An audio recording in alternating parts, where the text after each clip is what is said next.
Welcome back mga Lods to another content, and for this video pag-uusapan po natin ang all of a sudden pinrivate na video ni Madudes here, pero napanood ko na kasi siya so I would just work from memory kung ano yung napanood ko. So nag-react kasi si Madudes doon sa the rise ni Slater, kaso mas nag-react siya doon sa itsura ng condominium kasi parang condominium talaga siya in my opinion And mamaya papakilala ko sa inyo si Architect Pia, someone who has a different take on the matter. So, etong video ni Architect Pia was posted in 2023, pero we'll get back to that. Relax lang, mahaba-haba itong kwentuhan natin. So, eto yung pinag-reactan ni Architect Oliver. So, eto, yan. So long. Hindi siya bagay to be on a mountainside. It doesn't belong there talaga. So being, ang pinaka-kinomenta niya dito, out of unit. Yung interior, dito na sila yung interior, hindi yung mismong, alam ko, meron siyang kinomentan sa bandang dulo on how it will collect rain. Okay? Bandang 18 minutes yata yun. This is as far as my memory is concerned. Pero of course, as I've said, hindi ako architect, hindi rin ako engineer. Isa akong teacher. So, hindi ko, kasi professional kaming lahat dito silang dalawa, professional sila, ako din. Pero, hindi ko kasi gets kung ano yung nuance nung sinasabi niya. So, pero, yung impression ko, very positive siya kay Slater Young. Okay? Ganun yung aking impression dito. So, why are we covering this? Yun muna siguro yung pag-usapan natin. Kasi may nangyari sa Cebong hindi maganda. And some people are right to criticize yung project na to. Kasi, kung nakita niyo yung mga post sa Facebook, talagang nakalbo yung bundok. Ang natutunan natin, di ba, nagpapasalamat tayo sa Sierra Madre, siguro doon sa idea na yon or doon sa premise na yon, mas namimitigate or nababawasan yung lakas ng bagyo if there is something blocking it, di ba? Or something na humaharang doon, which is yung mga bundok at mga puno na yan, di ba? Now, eto yung notes ko papabasa ko na lang sa inyo kasi of course, I am not an architect, I am not an engineer, pero I can only react doon sa nakita ko. Okay, so babasahin ko muna para lang fair, okay? Kasi hinide niya Gulat na gulat ako kasi pinanonood ko as in kani-kanina lang. So sabi ko, siguro it's a sign na kailangan na akong mag-react dito. So, di bale my dude, napanood ko naman yung reaction video mo, 22 minutes siya. Ayun. Most of ang ginagawa niya kasi, kinokomenda niya yung interior yung mga condo. Kasi yun naman yung trabaho niya, mag-design ng bahay. So maganda yung pagkaka-design. I think wala namang masama doon. Towards the end of the video, we were impressed on how water works the project and some sort of a basin. Kasi towards the end, siguro mga 3 minutes towards the end, mga 3 minutes na lang yung sa video or 2 minutes. Sinasabi niya how good it was. Now, meron kasi silang interview dito that I think would corroborate what I'm trying to say. Panoorin natin, banda rito. Ito pa rin talaga yung intro niya. In Cebu. Take 6 na yon. So, punta ako sa hospital mamaya kasi masakit na yung balikat ko. Anyway, anything for Madudes later. Thank you, Madudes, for visiting us here all the way from Baguio City. Now, nandito na tayo in the flesh. My pleasure. First time namin magkikita-kita. And he's doing a reaction video also in our project dito. So, hopefully, hindi kami masyadong kinikriticize yung project namin. Okay, yun. Yun yung idea dito Kasi, this was, etong video na to was posted in 2023. And nung 2023, marami na talagang nagki-criticize dun sa project ni Slater. And ironically, tama yung mga criticism sa kanya. It really, some people are saying na kaya malubha yung baha nitong 2025, it's because of the project ni Slater.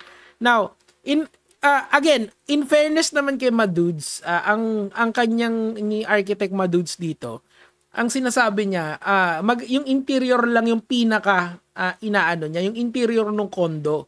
Yun yung kanyang kinokomendan, which is, it's not bad at all. Pero of course, I would think that he is not an expert when it comes to the whole landscape. Pero there is an architect kasi who actually criticized, and I would feature her towards the end of this video. Tuloy natin. Medyo may ganun, kaya puro positive. Hindi, actually, my dudes, Monterazos Prime, Wala akong masabi, mga nyo na lang sa patingnan mo yung ginawa niya. Prime.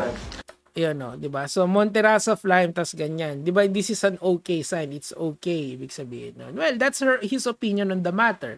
Tandaan niyo, miski professional si architect dito, he will have a different opinion. I don't think it's his fault, okay, kung bakit ganon. But again, I would just like to temper our yung parang conversation dito na I believe na sana i-update niya yung kanyang reaction dito. 'Di ba? Pwede naman 'yun eh. Pero kung ayaw niya, wala namang pilitan. Wag natin siyang pilitin kasi hinaid niya na eh. So pero ako, as someone na nakita ko yung buong situation nun, in the sense na nakatutok ako sa social media, nakatutok ako sa balita kung ano yung nangyayari sa Cebuano, and meron din kasi akong mga kamag-anak sa Cebu. Of course, I was really concerned about what happened. And then, I also do my research bago ako gumagawa nitong mga videos na to. Kaya lang talaga, I was so surprised na hinaid niya. Parang out of the, parang out of the ordinary yung ganun eh. Kasi, I don't think na ganun si Arky na biglaan eh. So, siguro, this is the first time na magkakaroon siya ng a little bit of controversy sa kanyang situation, pero I would suggest na i-address niya na lang. Pero kung ayaw naman niya, okay lang. Walang pilitan, guys. Walang pilitan. Sinasabi ko lang, I just want to give you two perspective dito. The first perspective is an architect na positibo doon sa project ni Slater. He commended on the interior of the condominium. Pero, we have an architect here na ang pangalan niya ay si Architect Pia. Pakinggan natin siya. This video is for all the professionals and people who look at Slater Yang as if he is a god na hindi pwede i-question.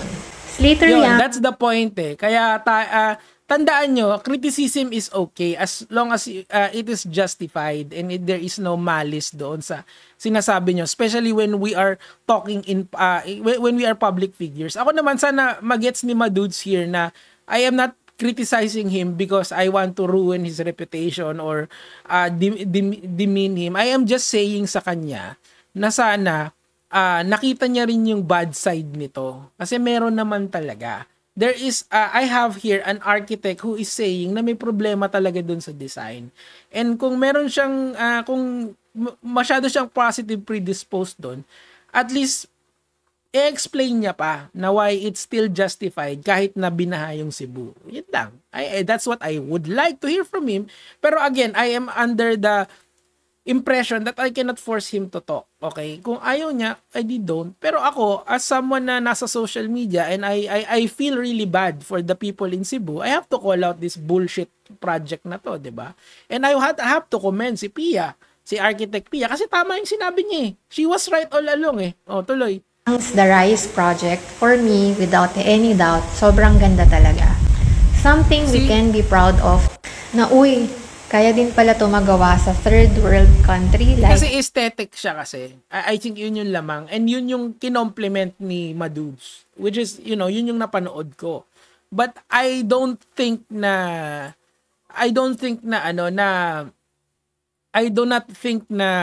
it is right to kumbaga hindi siya nag-age well. Yun yung I think yun yung best nito eh. The Philippines.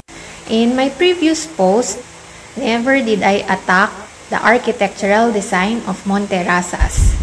Never did I attack Slater Yang and the people behind him. Napanood ko yun, hindi. Walang pag-question ng credibility nila o ng pagkatao nila. If you haven't watched that previous video... Yan yung kailangan nyo rin matutunan sa argumentation. Let's focus on the issue. Si Madudes, wala akong problema kay Madudes. I think he's a good content creator. Pero of course, meron magkakaroon ka ng controversy dito. Kahit sino ka pa, kahit si Kong TV ka pa. Magkakaroon ka ng controversy. And ako din, I mean, I am not, hindi ako pinaglumaan niya o hindi bago sa akin yung controversy na yan. Pero I am just saying dito sa mga issue na to kasi it really affects people's life. Literally, quite literally. So ako, as someone na may platform, I wanna show you guys na kahit paano naman, hindi ako ganun kakupal. I really care. I care for you guys. Kahit paano. Tuloy. You can click the link dito sa description and go ahead, panoorin nyo muna yun bago nyo panoorin tong video na. Okay. Ayun na nga, in the previous video, I just laid out that the project can have possible environmental impacts. And done. Kasi nangyari yung sinabi niya. She is correct and she needs to be commended for that, di ba? And again, hindi ko rin kino-call out ng about sa si Madudes here for having a positive predisposition dito sa Monterrasas. Kaso, I would just like to parang siguro again yung sa interior kasi nung condo siya nag-focus eh. I mean kahit si Architect Pia naman sinabi niya na maganda yung itsura eh. Pero it's not really about the itsura. It's about the doon sa impact nito sa environment. That's why it's a public matter. It's a public concern that it's easy to be, anong tawag dito? Madali siyang madaling maging okay with this. Madaling magsabi ng magaganda, pero mahirap mag-criticize talaga, especially if I don't know, are they friends? Kasi pag ang vibe ko dito kasi para sila magtropa ni Slater, which is wala namang masama, 'di ba? Anyway, yun lang naman po yung sa akin for today. Again, tama po si Ma'am Pia rito. And hopefully, yung mga professionals natin in the future, kapag kukuha kayo ng proyekto, care about the environment first. Care about, sabi nga ni Eman Atienza, a little bit of kindness, 'di ba? Goes a long way. Yun lang naman po yung sa akin for today. Gege mga lods.